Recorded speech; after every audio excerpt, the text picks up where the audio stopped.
دا ما څو واره ویلي دي خو در اوسه پورې په دنیا کې دوی مور دوی نه دي راوړي د هغه میدان ته راحاضر شي او پر دغه مسله باندې قرار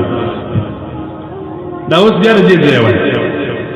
دا په دنیا کې که په عربو کې دي که په عجمو کې دي که په پاکستان کې دي که په افغانستان کې دي چې څه مولایان وجود لري او دغه ورځ ناروا بولي نعوذ بالله داسې مجلسو ته بیا حرام و ناروا وایي د دې ټولې دنیا علماو ته د دغه منبره جیلند دي چې د درست د امام صاحب په مذهب کې په ټول مذهب کې د امام صاحب د یوه عالم قول راوړي د یوه عالم بس نور استدلال ده یو ملا قول د امام صاحب په مذهب کې د متقدمینو فقهاو کې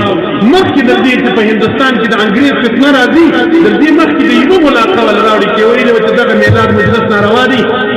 ما د خپل مقابله ورته وضو کې مې ویل مال ما د بازار ته راوباسي په چوټو مې ولې واول دې درواغ او که په درست مذهب د امام صاحب کې څوک نشي پېښولی او زموږ په مذهب د امام صاحب کې د علما ناست کتابونه د ډېر پراته دي چې وجه د ترابات داسې علما چې هغه د لکاو احادیث حافظان وو چې هغه ته علما مجدد الاحناف لقب ورکوي لکه مولا علي قاري رحمه الله هغه پوره کتاب پر دغه باندې لیکلی دي 400 کاله مخکې چې د میلاد مجلس جوړوه او دا یې لیکلي دي چې په عربو و عجمو کې ټولو مسلمانانو د ورځ مجلس ته اختلاف وو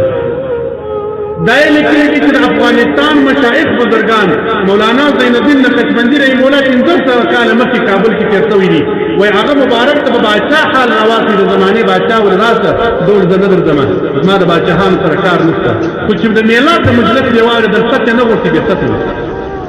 دغه زموږ بزرګانو دغه مو مشرانو سایل صاحب په دغه مجلس کې چې د سهاره تک کېنستلی یو ناروا دي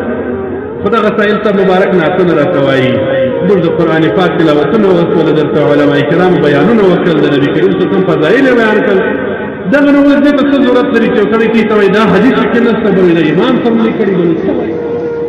دا د دې د جهالت جلسې چې کېږي د هغې د ګمراهي جلسې چې کېږي هغه جاګر د روا بولي مقصد دا دی هغه خلک پرېږده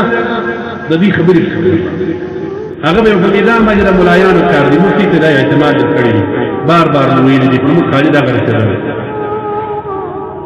دا مې اعتماد درکړی دي درته ویلي مې دي چې ګورې لکه دا اوس چې څوک په دنیا کې دا جرأت لري دا یې ګز دا یې میدان پر علمي میدان باندې چې څوک دا خبره کولی شي چې دا مجلس ناروا دی پر علمي میدان کې څوک عاجزېږي د الله په فضل دا زما حقانیت نه دی دا د دغه مذهب حقانیت دی پر دنیا چې څوک عاجز دي زه ورته تیار دا خلک پر میدان باندې دا شی نه لري ستا جلسو ته ناروا وایي د میلاد جلسې ته ناروا وایي ښکلي بیا روا بولي الله جل وعلا شنو موږ ته رحم وکړي